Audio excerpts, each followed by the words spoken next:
All right, so today, a little different format. Today, I'm actually just going to be kind of shooting on my phone, just a little vlog style. I'm going to take you guys with me on a cinematography job. I have a client that I do some real estate stuff for, some house tours, some walkthroughs like that, and I actually bring my wife along to do some sound. So I'm gonna, just do a little vlog today and just kind of take you guys with me and show you a few things. Should be a pretty quick job, leaving in about an hour and a half or so.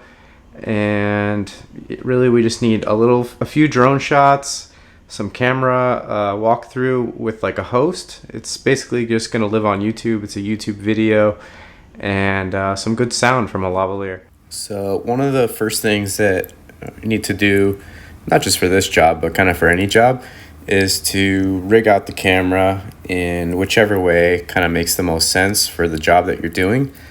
I always say different gigs, different rigs, and it's really true. Depending on what you're doing, sometimes you need your camera to be stripped down or lightweight, or sometimes it needs to be modular. Here I'm just adding my shoulder support and some handles so I can shoot from the shoulder.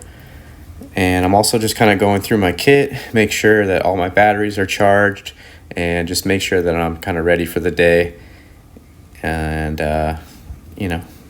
this case is kind of like my AKS case. I keep some batteries and just a few things here and there. So I'm going through just making sure that I'm all dialed in, have all my accessories, and just have some fresh batteries throughout the day. This is my drone case. I really love this case. I got it on Amazon, and the drone comes with its own little bag, but I highly recommend this case because it just keeps your stuff really solid and secured. I got the quad charger for the V-mount batteries. Running the Blackmagic off V-mount batteries is the way to go. Here I'm just packing up the car, making sure everything's riding real nice and smooth. It was super hot on this day, so I made sure to put all the electronics and everything on the inside with the air conditioning. And that's my sound bag there. And then the Blackmagic, I pretty much keep it all rigged. I don't put it in a case. I know some people, they'll pack all their stuff, take the lens off and all that. But I like to keep my camera rigged out and ready to go so I can just hop out of the car and start shooting with little setup. So our location was in the Hollywood Hills, and it wasn't too far from the house. So for this video, we do a couple of walkthroughs. We do sort of like an intro with our host, and then maybe I'll do a few drone shots here and there. And sometimes what I'll also do is I'll use the drone to kind of like get some B-roll of the house and just like some nice smooth cinematic shots. The drone has a fantastic gimbal on it. Pretty cool. This is a look at our house right here. Very futuristic looking. So when I first arrived, the first thing we wanted to do was just get a few drone shots while we were waiting for access into the home. So I just pulled out the Mavic Air 2.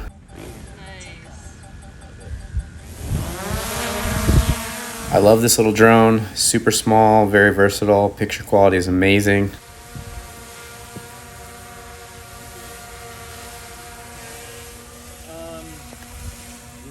Quickly just pop my phone in there and just get a few drone shots. Drone is essential for any kind of real estate stuff. So here we are inside. We're just kind of getting set up on our first shot here. This is our talent, our host, Aaron. And we have him mic'd up, and he's kind of just going over some of his lines, and we're figuring out what the best angles are. Yeah. You want to just pick it up from the kitchen? Yeah, you do that. Okay.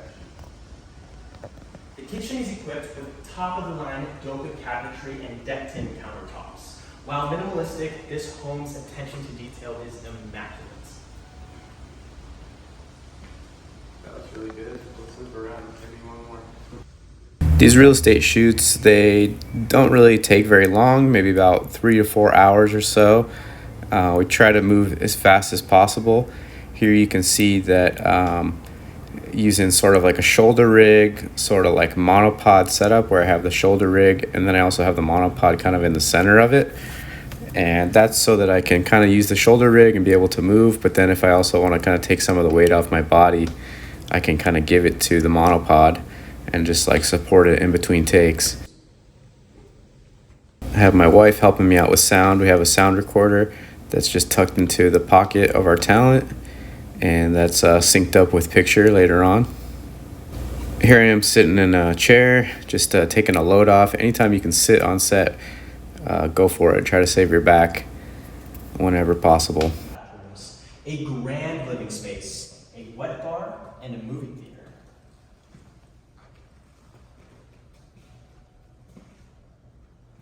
Cut.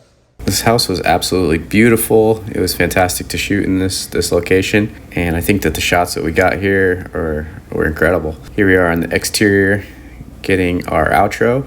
Whenever you shoot this kind of videos or even any type of YouTube video, it's always good to have a beginning, middle, and an end. So we wanted to make sure that we had a good ending and a good intro. And then this house had a really cool home theater, so we went into the home theater to record some voiceovers. The home theater features a felt wall and cork floor with luxury minimalistic aesthetics and a custom-built integral diffused ceiling light. It was pretty easy to find some good cinematic locations because in this spot, kind of anywhere you looked, we had mountains, and it was just really beautiful. It was hard to get really fantastic shots, but yeah, pretty quick shoot, maybe like 3.5 hours, and then I was back home. And here I am just pulling the media out of the drone case and just getting all my batteries back on charge. Pulling all the SD cards out of the camera as well and the sound, and just rounding up all the media. That's the first thing I do when I get home from a shoot, is just grab all the cards, grab all the media, and organize all the files and dump everything and back it up. I feel like the job isn't over until everything is backed up. So here I have the Tascam, has a 32 gig card. The drone had a 32 gig micro card, and then I shot a 256 gig card internally on the Blackmagic. We're shooting 1920 by 1080 HD to keep the files a bit smaller because they're going to be uploaded to some sort of a Dropbox or Google Drive sort of a thing, because our editor is remote in a different state, so we try to keep the file sizes a bit smaller. Anyway guys, that's all I have for you today. Hopefully you enjoyed seeing my process of how I go out and shoot. Once again, I'm Scott Stevenson. Thanks for watching. Feel free to check out my past videos as well as subscribe to see my future ones.